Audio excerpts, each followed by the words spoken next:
잠언 14장 32절부터 35절의 말씀입니다.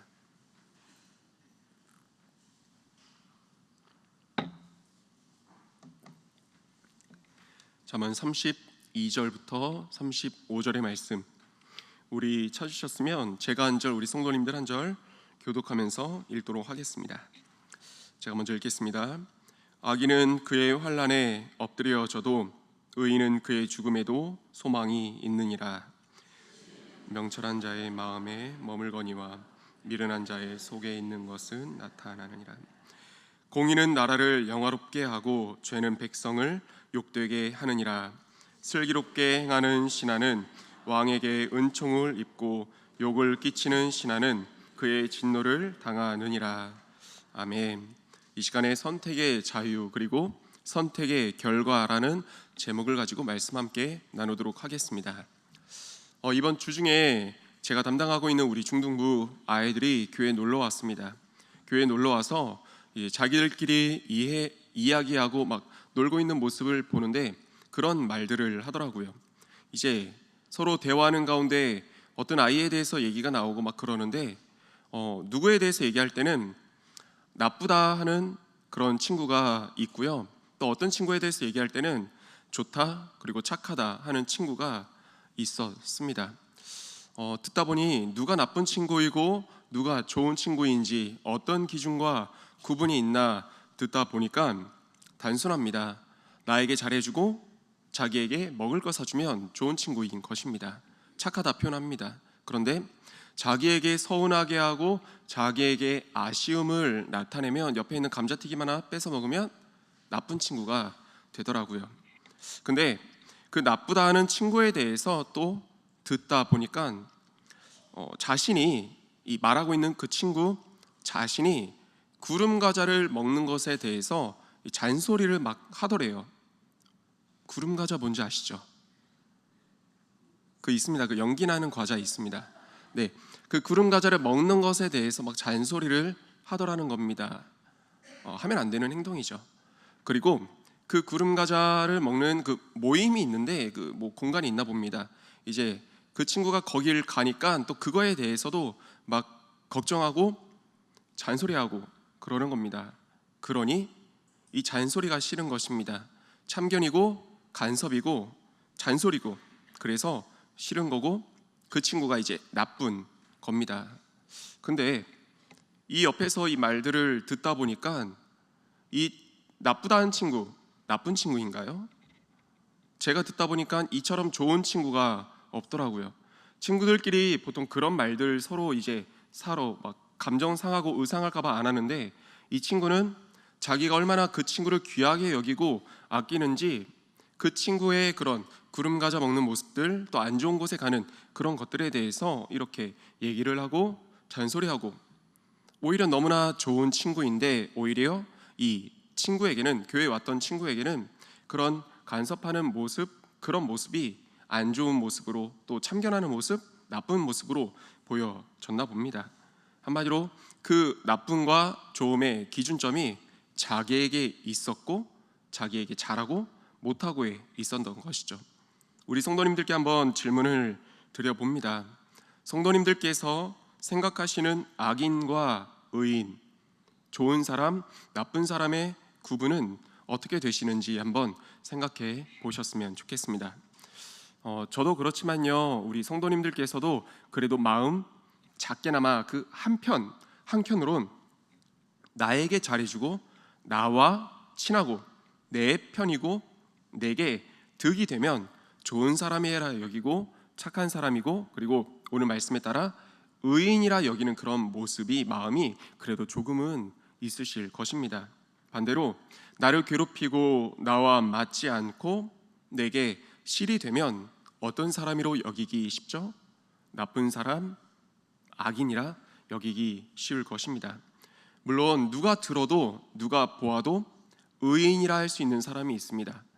누가 들어도 악인이라 할 수 있는 사람 있지만요, 일반적으로 우리가 생각하고 있는 그리고 세상이 규정하는 그 의인과 악인의 구분은 내가 기준이 돼서 구분이 되고는 합니다.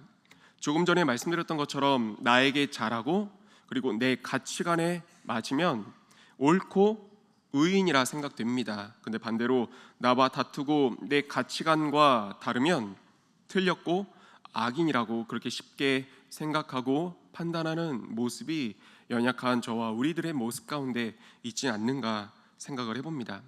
네, 세상은 이렇게 구분하고 규정합니다. 그런데 성경에서 말하고 있는 악인과 의인, 그 성경이 말하고 있는 구분은 무엇일까 생각을 해봅니다. 말씀을 찾아보니까 성경은 의인에 대해서는 198회를 기록을 하고 있고 악인에 대해서는 256회, 이렇게 정말 많은 이제 내용을 걸쳐서 다루고 있다고 얘기를 합니다. 각자 상황에 따라서 각자 내용에 따라서 이렇게 많이 기록이 되어 있지만 이 둘을, 의인과 악인을 구분하는 결정적인 기준은 언제나 한 가지인 것을 성경을 통해 보게 됩니다. 무엇이냐면 하나님이십니다. 성경에서 말하는 악인은 그 원어를 살펴보니까 영어를 써서 죄송합니다. godless라고 하나님 없이 사는 사람, 하나님 없이 사는 사람을 말하고, 반대로 의인은 하나님과 함께 살아가는 사람, 하나님과 동행하는 사람을 의인이라 표하고 있습니다. 세상이 규정하고 우리들이 일반적으로 그렇게 구분하는 의인과 악인은 내가 기준이고 내가 구분이라 했습니다. 그렇기 때문에 그나마 이제 가장 공정하다 할 수 있는 그런 법조차도 어떻습니까? 나라마다 다르고요, 사람에 따라 관점에 따라 다르게 적용되어지는 것을 볼 수가 있습니다. 그래서 법이 완전하다 얘기할 수 있는 사람은 없을 것입니다. 법은 불완전하다라고 얘기를 하게 됩니다. 그런데 공평하시고 변치 않으시는, 변함이 없으시는 하나님은 명확하게 구분하고 계십니다. 하나님 없이 내가 내 인생의 주인이 되어 살아가는 그런 인생은요, 세상이 아무리 착하다, 의인이다 라고 얘기를 할지라도 하나님 앞에서는 하나님 없는 내가 주인된 인생이기 때문에 악인이라 하는 것이고, 하나님이 주인 되어서 나를, 내 자아를 십자가에 못 박아 살아가는 그 인생은요, 하나님 앞에서 하나님으로 말미암아 의인이 된다는 것입니다. 그리고 당연히 하나님 앞에 살아간다면 세상도 불법이고 죄라 여기는 그런 삶을 살아갈 수는 없을 것이고요. 우리 성도님들, 이런 기준에서 생각을 했을 때 저와 우리 성도님들, 우리들은 의인입니까? 악인입니까? 서론에서 이렇게 좀 길게 악인과 의인에 대한 구분을 드리고 시작한 이유가 있습니다. 우리 성도님들, 오늘 본문 32절을 보니까 악인과 의인을 구분하면서 이런 공통점이 발견이 되어집니다. 제가 한 번 더 읽어보겠습니다. 악인은 그의 환난에 엎드려져도 의인은 그의 죽음에도 소망이 있느니라. 아멘. 악인에게든 의인에게든 환난, 죽음이라고 하는 어려움이 찾아오고 맞이하게 된다는 그런 공통점이 있습니다. 일반적으로 우리가 생각하면 악인에게 이 환난, 어려움이라는 것이 이제 있어야 될 것이고, 의인에게는 무엇이 있어야 되겠습니까? 햇살이 비쳐야 되지 않겠습니까? 근데 하나님 기준에서는 아닌 거예요. 악인이든 의인이든 이 어려움은, 이 고난이라고 하는 것은 찾아오는 것입니다.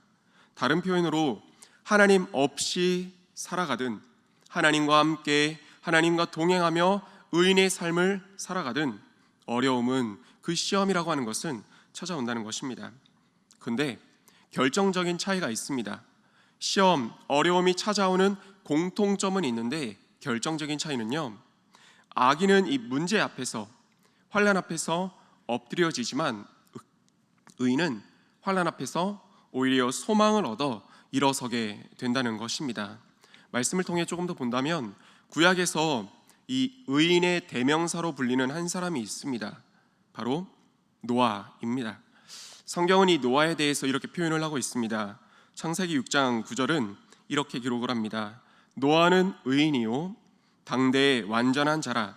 그는 하나님과 동행하였으며. 하나님도 인정하신 의인이 바로 이 노아, 노아였습니다. 그런데 그런 노아의 삶에도 무엇이 찾아옵니까? 어려움이 찾아옵니다. 어떤 어려움이냐? 끝없는 인내의 고통이라고 하는, 지극한 외로움이라고 하는 그런 어려움이 찾아옵니다. 사실 얼마 전까지만 해도 우리 아이들과 이제 중등부 아이들과 제자훈련을 하면서 이 노아에 대해서 깊이 있게 좀 다루는 그 시간이 있었는데요. 오늘 말씀과 그 제자훈련 전까지만 해도 노아의 삶에 어려움이 있었다라고는 사실 생각을 못했습니다.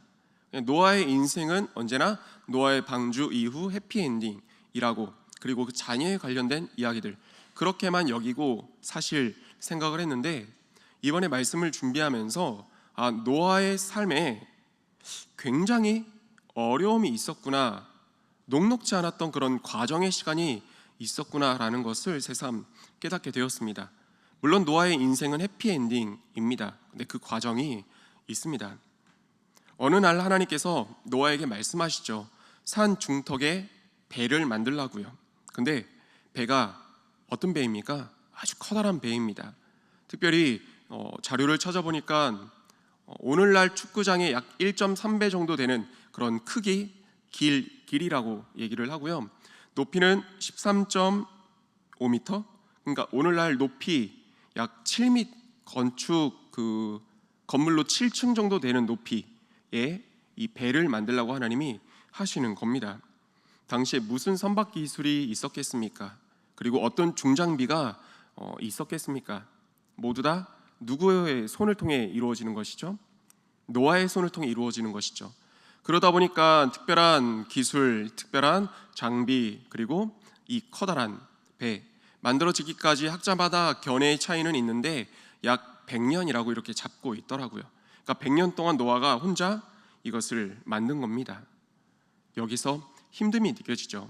근데 무엇보다도 노아가 이상 행동을 하지 않습니까? 어느 날 갑자기 산 중턱에서 배를 만들고 있는 이상 행동을 하니까 처음에는 사람들이 관심을 갖습니다. 관심을 갖다가 조롱으로 바뀌겠죠. 뭐 하고 있냐?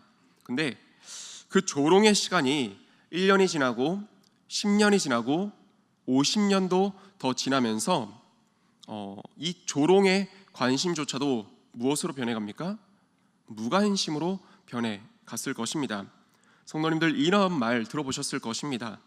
사랑보다 더한 마음은 미움이고 미움보다 더한 마음은 무관심이라고요. 산 중턱에서 이렇게 외로이 그 오랜 시간 동안 나무를 깎고 망치질을 두드리고 역청을 칠하고 있는 그 노아의 그 삶은요, 성경 어느 인물과 비교해도 그 전혀 밀리지 않을 고통의 시간이었을 것이다 라고 생각이 됩니다. 어쩌면 성도님들은 어떠실지 모르겠습니다. 저라면 어땠을까? 저라면 들고 있는 망치를 내려놓고 수없이 산 아래를 내려갔다가 다시 돌아왔다가 망치를 쥐고 또 시간이 지나고 내려놓고 또 내려가고 그러기를 반복하지 않았을까 생각이 들더라고요. 근데 결국 노아는 방주를 완성을 했습니다. 근데 방주를 완성했다는 뜻이 무엇이죠? 그 상황 속에서도 끝까지 하나님을 떠나지 않고 하나님과 끝까지 동행한 의인의 삶을 살았다는 것을 말하고 있는 것이죠.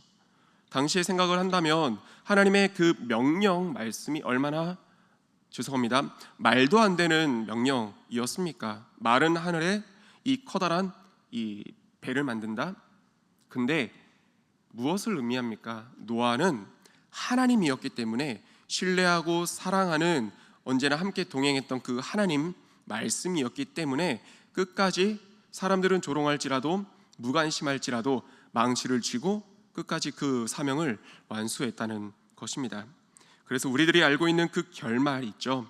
그 결말에 대해서 오늘 잠언 14장 32절 본문 말씀에 대입해서 읽어본다면 이렇게 읽을 수 있을 것 같습니다. 하나님 없이 나의 만족을 위해 살았던 악인들은 대홍수의 심판에 엎드려져도 하나님과 동행한 의인 노아는 죽음의 심판에도 소망이 있느니라. 아멘. 이렇게 읽을 수 있지 않을까 싶습니다. 맞이한 환난, 죽음의 심판 가운데 유일하게 노아와 이 가족만이 구원의 소망을 얻어서 노아의 가족으로부터 인류가 다시금 뻗어나가게 되는 그 축복, 그 소망을 얻게 되었습니다. 우리 성도님들, 신약으로 넘어와서 한 가지만 더 말씀을 나누고자 합니다.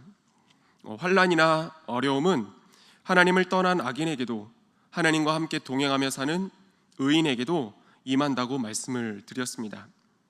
사도 바울이 세상의 법정이 공포한 그 죄수의 신분으로 배를 탈 때요, 하나님을 알지 못하는 276명의 사람들도 함께 배에 올라탔습니다.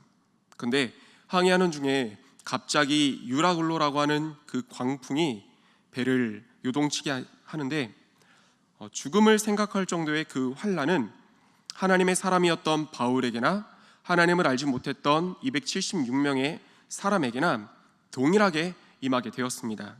근데 이 환난 속에서 며칠의 시간이 지났을 때 성경은 이렇게 기록을 하고 있습니다.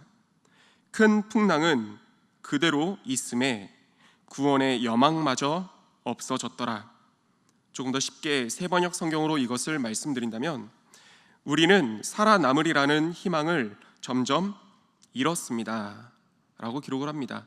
이 말씀에서 볼 수 있는 것처럼 환난이 찾아오고 어려움이 찾아왔을 때 하나님 없이 살아가는 그 사람들이 택할 수밖에 없는 길은, 엎드려짐의 길, 맞이할 수밖에 없는 길은 이 소망이 끊어진 길이라는 것입니다. 우리 성도님들, 사람들이 언제 절망하게 되는지 아시나요? 사람들이 어려움을 만날 때, 문제를 만날 때 절망하고 좌절하고 포기하게 될까요? 그게 아니더라고요. 어려움을 만났을 때, 이제 환난을 만났을 때 희망이 보이지 않으면, 한 줄기의 빛조차도 보이지 않으면, 앞으로 나아갈 그 길을 찾지 못하게 되면 사람들은 그때 절망하게 되고 그때 안타까운 선택을 하게 되더라고요. 그런데 정말로 버겁게 느껴지기도 하고 내가 이걸 감당할 수 있을까 싶을 정도의 어려움과 환난이라 할지라도, 근데 그 가운데서 작은 빗줄기라도 보면요, 희망이라는 걸 찾게 되면 오히려 이겨내더라고요. 그 안에서 오히려 환난은 딛고 일어나서 그 역전을 이루는 승리를 찾게 되더라고요. 결국에 웃게 되는 것을 보게 됩니다. 같은 상황에 놓인 바울이 보게 된 것은, 듣게 된 것은 무엇이었습니까? 폭풍을 뚫고, 그리고 칠흑 같은 그 어둠을 뚫고 비춰오는 한 줄기 그 빛이었고 하나님의 음성이었습니다. 하나님으로 말미암은 바울의 그 소망을 잃고 엎드려져 있던 276명의 사람들에게로 번져서 모두가 살게 되고 모두가 내일의 햇살을 맞이하게 되었습니다.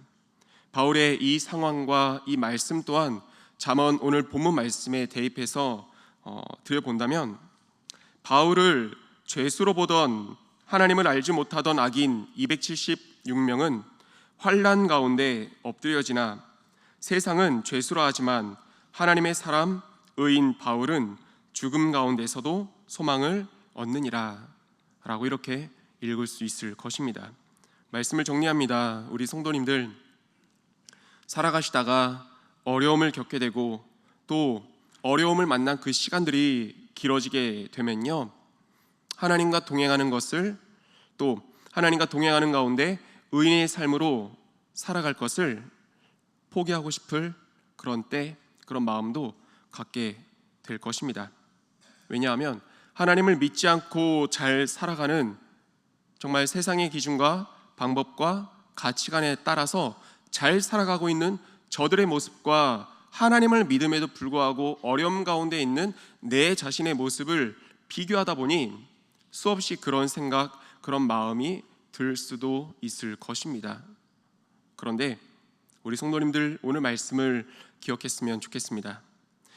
그 환난 가운데서도 끝까지 망치를 놓지 않았던 노아의 삶을 우리가 기억했으면 좋겠습니다.